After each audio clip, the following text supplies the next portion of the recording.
सास नहीं माँ। हर समय सास और बहू का रिश्ता खराब नहीं होता। किसी किसी समय ऐसा भी होता है कि एक अच्छी सास बेटे से ज्यादा अपनी बहू का ख्याल रखती हो। माँ, मैं घर छोड़कर जा रही हूँ, मैं इस घर में किसी भी हाल में नहीं रह सकती। ये फैसला राधा की बहू लीना का था। कारण उसका और उसके पति के बीच बिल्कुल ना बनना। अरे क्या हो गया बेटा? और ये गाल तेरे कैसे लाल है? फिर से उसने तुझे मारा क्या?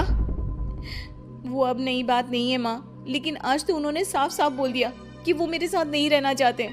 अच्छा, क्यों भाई? क्यों नहीं रहना चाहता? जरा बुलाता उसे। तभी वहां प्रशांत आता है। हाँ, क्या है माँ? क्या बात हो रही है? क्या बोल रही हो? मैंने कहा ना एक बार कि मैं इसके साथ नहीं रह सकता, बस। अरे ना रह, किसने कहा? निकल जा घर से। प्रशांत माँ की बात सुनकर हैरान हो जाता है। हैं? कैसी बात कर रही है माँ? मैं कहाँ जाऊंगा? वैसे भी हम यहीं रहेंगे। जाएगी तो ये। लीना रोते हुए अपने कपड़े पैक करने चली जाती है और घर से निकल ही रही होती है कि रुक, तू कहाँ चली कपड़े लेकर? कैसी बात कर रही है माँ जी? वो साफ साफ तो बोल रहे हैं कि मेरे साथ नहीं रहना चाहते, तो क्या करूं मैं? हाँ, तो उसे ना रहना है तो ना रहे, जाए यहाँ से। तू भूल गई बहू, घर मेरे नाम का है, तेरे पति के नाम का नहीं। तो निकलेगा ये, तू नहीं। कैसी बात कर रही है माँ? मैं बेटा हूं तेरा, ये जाएगी घर से बाहर। ना ना बेटा, तूने मेरे लिए किया ही क्या है? अरे सारा दिन ये बहू है जो मेरा ख्याल रखती है। ये कमाती है और सारा खाना भी बनाती है, एक एक पैसा घर पर देती है। अरे मेरी कौन सी दवा है कौन सी नहीं, ये भी इसी को पता है। तुझे पता है क्या? तेरी दवा? तुझे क्या हो गया माँ? सही तो है तू? नहीं, माँ को बीपी और शुगर की प्रॉब्लम है।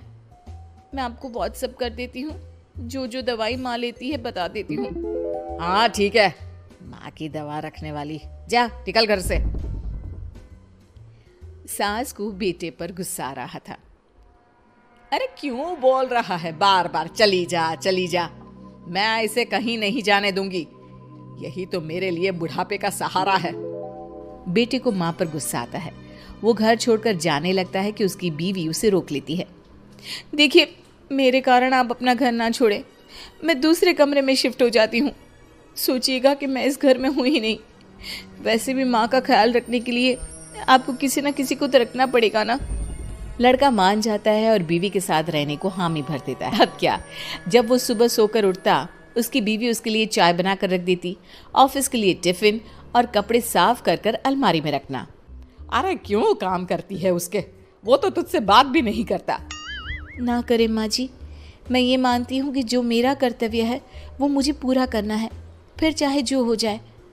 माँ जी, आप उन्हें कभी मत बताना कि ये काम मैं करती हूँ। बहू अपने कर्तव्य अच्छे से पूरे करती और सास पति का ख्याल भी रखती। वो घर का काम और साथ ही दफ्तर का काम भी पूरा करती। लेकिन फिर एक दिन, तू पति के सामने आती क्यों नहीं? उसे तो तेरी परवाह है नहीं। उसका सारा काम पूरा हो जाता है और आराम से खाता पीता रहता है। फिर तू क्यों परेशान होती रहती है? बहू कुछ नहीं कहती, वहां से चली जाती है। माँ, तू ना ये रोज मेरे लिए चाय और खाना मत बनाया कर। वैसे भी तू थक जाती होगी। अब मैं दूसरी शादी कर रहा हूँ, अब तुझे ज्यादा परेशान होने की जरूरत नहीं है। माँ को बेटी की बात बिल्कुल अच्छी नहीं लगती। वो उसे शादी के लिए मना कर देती है। अरे तेरी बीवी जिंदा है, ना ही तेरा तलाक हुआ है। वो तेरे साथ रहती है, फिर तुझे क्या जरूरत है दूसरी शादी करने की? माँ, वो मुझे पसंद नहीं है, मैं उसके साथ नहीं रह सकता। उसे ना मेरी फिक्र है ना आपकी। मुझे उसके साथ नहीं रहना। बहू के कहने के कारण माँ बेटे से कुछ नहीं कह पाती। वो शांति रहती है, लेकिन फिर भी वो बेटे और बहू के बीच के झगड़े को समझने की कोशिश करती है। अच्छा बेटा, ठीक है, ना रहे उसके साथ, लेकिन ये तो बता कि बहू में कमी क्या है जो तू उसे छोड़ रहा है? देख माँ, इतने दिन से वो मेरे साथ नहीं है, लेकिन मुझे उसकी कोई कमी फील नहीं हो रही। दूसरी बात, मुझे उसकी शक्ल देखना भी पसंद नहीं है। देखा है कैसे रहती है वो? अब सास को माजरा समझ में आ जाता है कि जरूर बेटे को दूसरी लड़कियां पसंद आ रही होंगी, तभी वो ऐसा कर रहा है। बेटे के जाने के बाद वो बहू को बुलाती है। बहू जो काम करके अभी किचन से निकली होती है, उसके सारे बाल बिखरे होते हैं, पास से मसाले की बू आ रही होती है और उसकी शक्ल से चमक भी चली गई होती है, कपड़े भी अस्त व्यस्त। बेटा तू खुद का ख्याल क्यों नहीं रखती है? माँ जी वक्त ही नहीं मिलता, फिर आजकल तो ऑफिस घर से ही चल रहा है, तो क्या ख्याल रखना। ऐसा नहीं है बेटा, ऑफिस घर से चल रहा है तो खुद का ख्याल ना रखा जाए।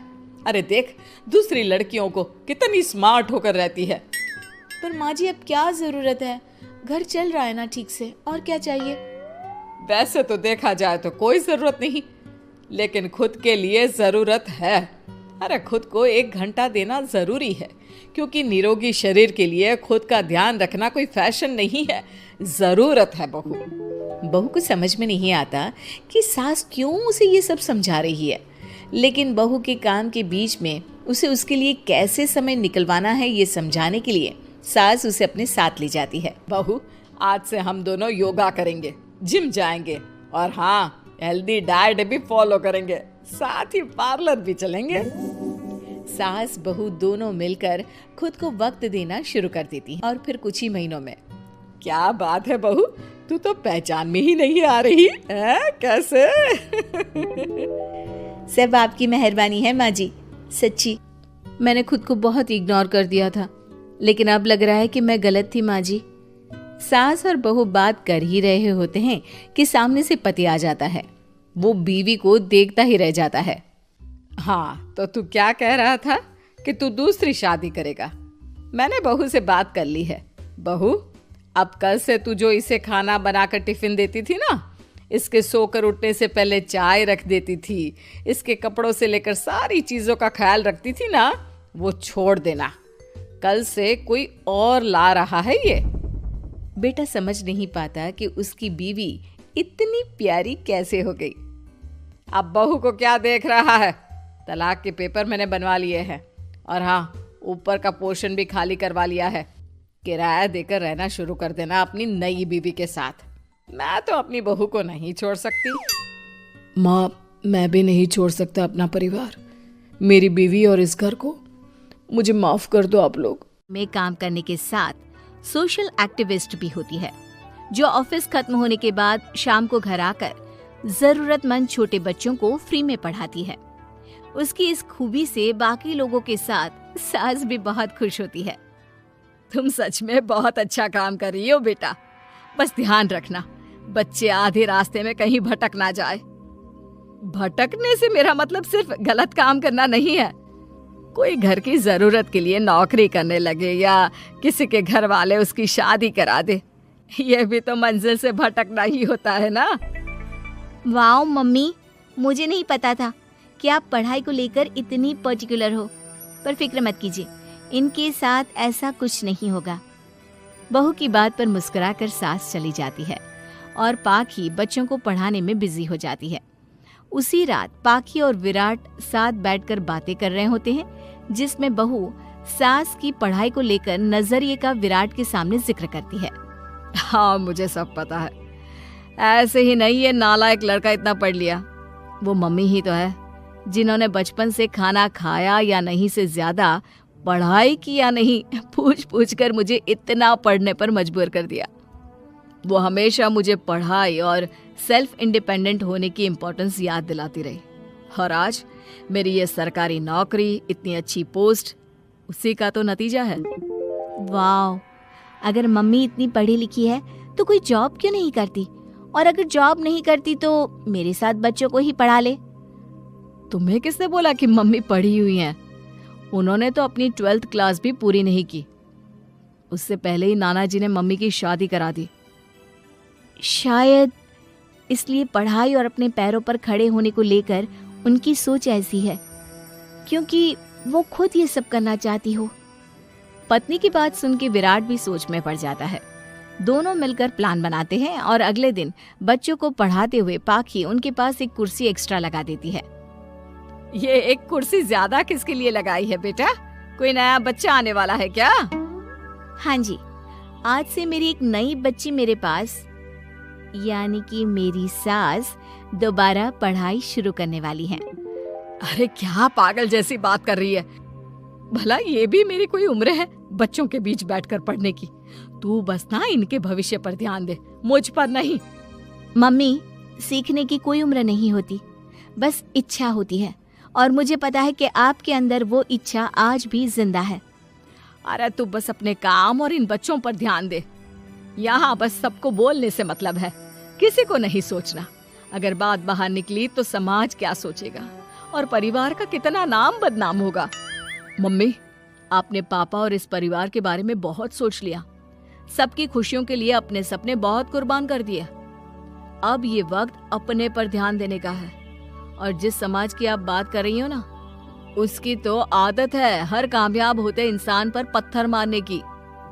बेटी को भी बहू का साथ देते देख सास गुस्से में अपना सर पकड़कर बड़बड़ाते हुए वहां से चली जाती है। ये स्टूडेंट थोड़ी जिद्दी है, पर इन्हें मैंने 12th क्लास पास नहीं कराई तो मैं भी अपनी सास की बहू नहीं। ये देखने में तो मजा ही आ जाएगा। इसी के साथ पति पत्नी मिलकर सास को पढ़ाने के मिशन पर लग जाते हैं, लेकिन सास उनकी हर कोशिश को नाकाम कर देती है। एक शाम विराट अपनी मम्मी के लिए 12th क्लास की बुक्स लेकर आता है, जिन्हें देखकर इस बार सास का गुस्सा उन दोनों पर मानो फूट ही पड़ता है। अरे तुम दोनों का दिमाग खराब हो गया है क्या, जो ये बेवजह की जिद पकड़े बैठ गए हो? मैंने एक बार बोल दिया ना, मुझे कोई पढ़ाई नहीं करनी। इसके बाद मेरी पढ़ाई को लेकर मुझे घर में कोई जिक्र नहीं चाहिए। पोता पोती पकड़ने की उम्र में किताबें पकड़ूंगी तो अच्छी लगूंगी क्या? अरे परिवार का मजाक बन जाएगा। मम्मी, पोते पोती आप पढ़ने के बाद भी तो खिला सकती हो। और रही मजाक बनाने वाले लोगों की बात, तो उनके पास खुद का कोई सपना होता नहीं, इसलिए दूसरों की उड़ान रोकने की कोशिश करते रहते हैं। बस एक बार माँ, आप कोशिश तो करो। अगर अच्छा नहीं लगा तो हम दोबारा कभी नहीं बोलेंगे।